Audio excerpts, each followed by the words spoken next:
کچھ شعر ایسے ہوتے ہیں جو کسی نے کہے ہوتے ہیں اور کہنے والا جو ہوتا ہے وہ صاحب حال ہوتا ہے، تو اس میں کچھ خوبصورتی زیادہ ہی ہو جاتی ہے۔ ایک پنجابی کے شاعر ہمارے گجرات میں گزرے، بزرگ تھے، ان کا ایک شعر ہے، وہ کہتے ہیں ایک واری میری آنکھیاں چوں اونا نے اتھرو پونجے سن، ایک واری میری آنکھیاں چوں اونا نے اتھرو پونجے سن، ہن تے چسکا پی گیا رونے دا۔ ایک واری میری آنکھیاں چوں اونا نے اتھرو پونجے سن، ہن تے چسکا پی گیا رونے دا، تے ہر ویلے آہو زاری دا۔ تو میں روز رونے لگا ہوں، مزہ ہی بڑا آیا ہے جب سے محبوب نے چپ کرانا شروع کیا۔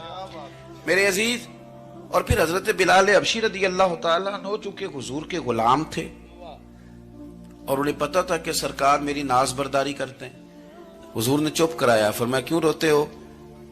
تو عرض کرنے لگے یا رسول اللہ صلی اللہ علیہ وسلم، اگر میں حبشن کا بیٹا ہوں تو میری تو غلطی کوئی نہیں نا، یہ تو تقسیم اللہ کی ہے نا۔ الذی خلقک فسواک فعدلک فی ای صورت ما شاء رکبک، جس طرح وہ چاہتا ہے، جس کو چاہتا ہے اس طرح کی اس کی صورت بنا دیتا ہے۔ تو مجھے حبشن کا بیٹا کہا جاتا ہے، میری غلطی کیا ہے؟ حضرت بلال نے بھی نہیں بتایا کس نے کہا، لیکن نبی پاک صلی اللہ علیہ وسلم نے کیا فرمایا؟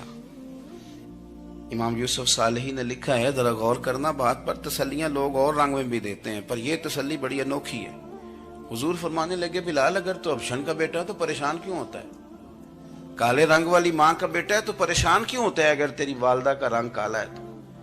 عرض کی حضور آپ کیا فرمانا چاہتے ہیں؟ تو سرکار فرمانے لگے میں دو ماؤں کا بیٹا ہوں، ایک جناب آمنہ جنہوں نے مجھے پیدا کیا اور ایک حضرت ام ایمن جنہوں نے میری پرورش کی، مجھے بڑا کیا۔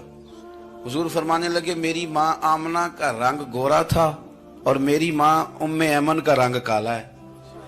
تو فرمایا اگر تجھے کسی نے کالے رنگ والی ماں کا بیٹا کہا تو اسے کہہ دینا مدینے والی محبوب کے بھی تو ایک والدہ کا رنگ کالا ہے، تو کہہ دینا۔